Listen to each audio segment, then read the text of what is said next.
Morning all. Many of you may want me to at some point continue the Evolution of Style series which I had started. I've actually put a roadmap of where I want this video series to go for the Evolution of Style on the Play Better menu of chessmold.net. So the roadmap is itself subject to change. So it's on Play Better Evolution of Style, and you'll see here that I've mentioned a link to the glossary, the schools of chess. So that's fairly important, because a school of chess is like a group of players with similar stylistic attributes, and the world champions are also a major impact on styles sometimes. For example, if we navigate down and look at Steinitz, I mean, he was the kind of founder of the idea of positional play, the accumulation of small advantages to just win a game. And later, you know, his ideas were refined by Tarrasch, and it was against Tarrasch that he had a fierce rival in the form of Nimzowitsch, who was one of the members of that school called the hypermodern school. But there was also Richard Reti, and actually I've checked out some references about hypermodernism, because that's like the most radical school against the classical school. And I think there is a little misconception that it was all about you know, the change in perception of the centre, occupying the centre with pawns. That was only one part of Nimzowicz's My System. There was also other aspects that Nimzowitsch introduced. So I think, for me, Nimzowitsch is the founder of hypermodernism, and a lot of his ideas pervade, you know, modern players. So restraint, blockade, this undermining, overprotection, prophylaxis.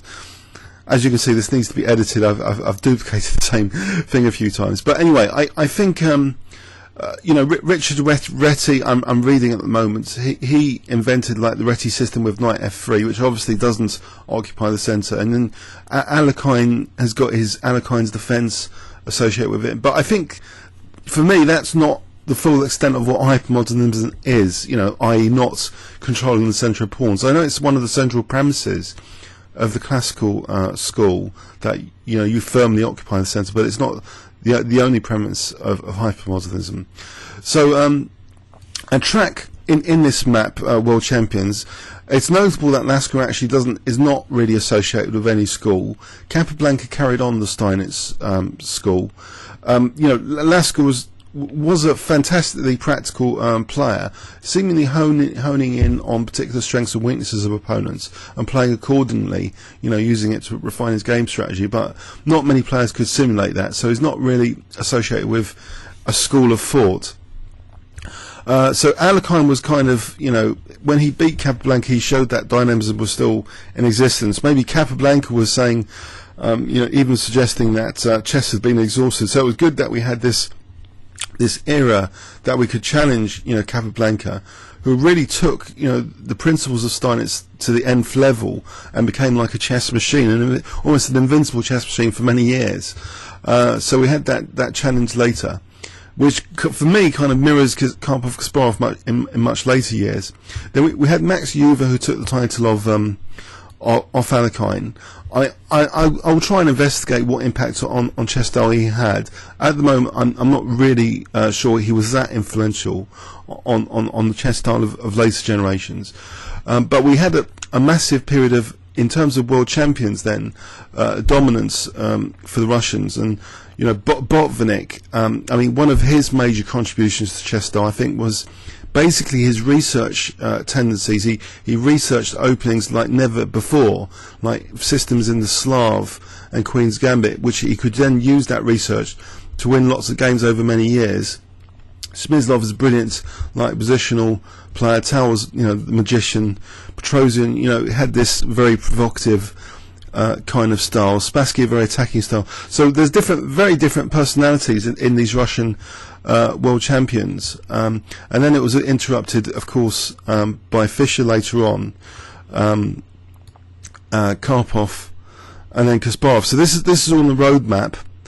So if you're interested in the Evolution of Style series, check out this roadmap. Please let me know what you think of the structure.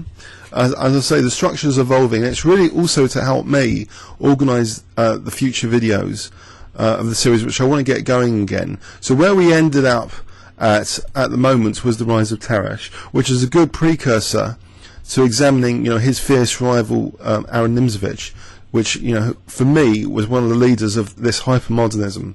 So your homework assignment is check out what you think hypermodernism is and what its impact is on the game. So I'd like you guys to challenge me on this, what you think this is. Is it just about the control of the centre, or is it about other stuff as well? Also, check out this glossary link as well, because the Schools of Chess had a very nice definition, Hoop and Wild book, the Oxford Encyclopedia of Chess.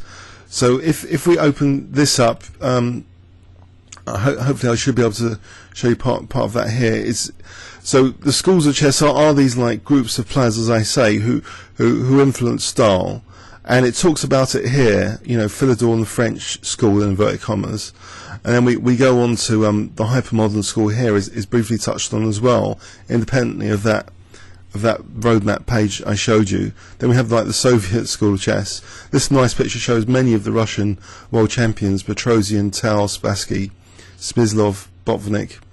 So okay, so that talks about the Soviet school and how maybe today we're kind of in the analytical school because of computers, and there's been other influences on the game of chess. There's been very influential writers too, which are influencing large numbers of players, like Silman,